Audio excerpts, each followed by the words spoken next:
இப்போ நம்ம smart line stick தான் பண்ணி வச்சுருக்கேன்.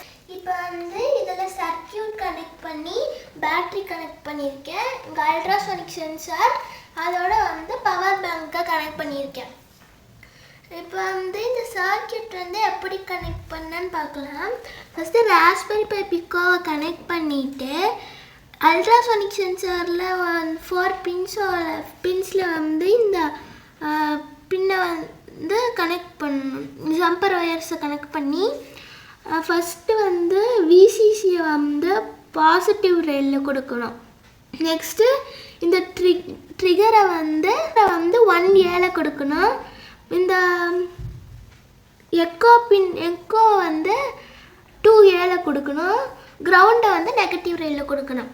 அடுத்தது 3ல் ஒரு சிங்கிள் ஸ்டாண்ட் ஒயர் கனெக்ட் பண்ணி மைனஸில் இன்னொரு சைடாக கனெக்ட் பண்ணணும்.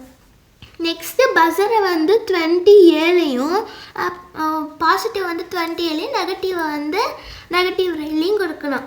நெக்ஸ்ட்டு இங்கே ஒரு சிங்கிள் ஸ்டாண்ட் ஒயரை 2Jல கனெக்ட் பண்ணி பாசிட்டிவ் ரெயிலில் கனெக்ட் பண்ணணும். அதுக்கப்புறம் இந்த 18ல் ஒரு சிங்கிள் ஸ்டாண்ட் ஒயரை கனெக்ட் பண்ணி நெகட்டிவ் ரெயிலில் கனெக்ட் பண்ணணும். நெக்ஸ்ட்டு ஒரு LM7805 20, 25, 26, 27ல் கனெக்ட் பண்ணணும். அடுத்தது ஒரு சிங்கிள் ஸ்டாண்ட் ஒயரை எடுத்து 25ல் கனெக்ட் பண்ணி பாசிட்டிவில் இன்னொரு சைடை கனெக்ட் பண்ணணும்.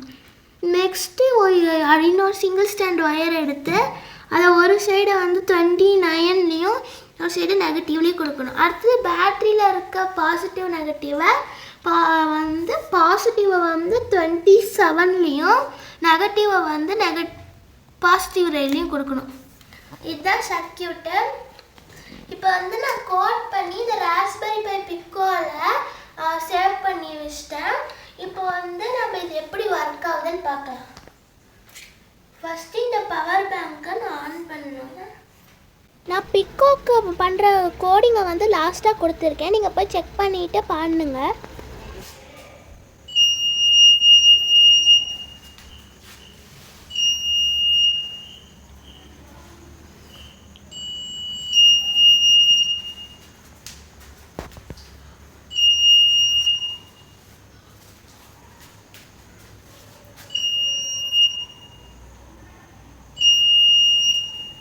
இப்போ நம்மளோட ஆக்டிவிட்டி சூப்பராக சக்ஸஸ் ஆகிடுச்சு.